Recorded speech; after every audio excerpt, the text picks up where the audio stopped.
ధాన్య ద్రాక్షారసములు విస్తరించిన నాటి సంతోషము కంటే అధికమైన సంతోషము నీవు నా హృదయంలో పుట్టించితివి. కీర్తన గ్రంథము 4వ అధ్యాయము 7వ వచనము. ఈ కీర్తన రాజ్యాధికారాన్ని కోల్పోయి అబ్షాలోము చేత తరుముబడుచున్నప్పుడు దావీదు వ్రాసినది. కోతకాలమున పొలముల్లోని పంట సమృద్ధిగా పండి వాటిని కొట్లలో నింపినప్పుడు, ద్రాక్ష తోటల్లో ద్రాక్ష రసము సమృద్ధిగా ఉన్నప్పుడు ప్రతి మానవుని హృదయము సంతోషంతో నింపబడుతుంది. ఎందుకనగా వారి కష్టార్జితమునకు తగిన ఫలము వారు చూస్తున్నారు కాబట్టి.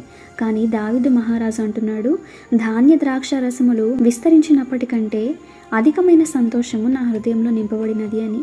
మానవుని హృదయము అన్నీ పొందుకున్నప్పుడు, సమస్తము సమృద్ధిగా ఉన్నప్పుడు దేవుని స్తుతిస్తుంది.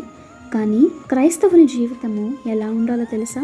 సమస్తము కోల్పోయినా, జీవితంలో ఎలాంటి కొరతలు ఉన్నా, తనకున్న సింహాసనము కోల్పోయినా, అరణ్యంలో తరమబడుచున్నను దావీదు వలె అలాంటి స్థితిలో ఉండి కూడా అధికమైన సంతోషము నా హృదయంలో పుట్టించు నా దేవా అని దేవుణ్ణి స్తుతించే మనసు కలిగి ఉండాలి. అటు హృదయము దావీదు కలిగి ఉన్నాడు కాబట్టి దేవుని హృదయానుసారుడుగా పరిశుద్ధ గ్రంథంలో చేర్చబడ్డాడు.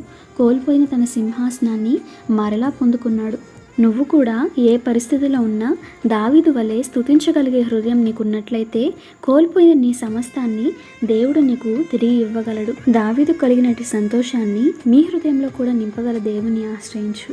ఆయనే మిమ్మును అభివృద్ధి పరిచి మిమ్మును విస్తరింప చేయునుగాక. ఆమేన్.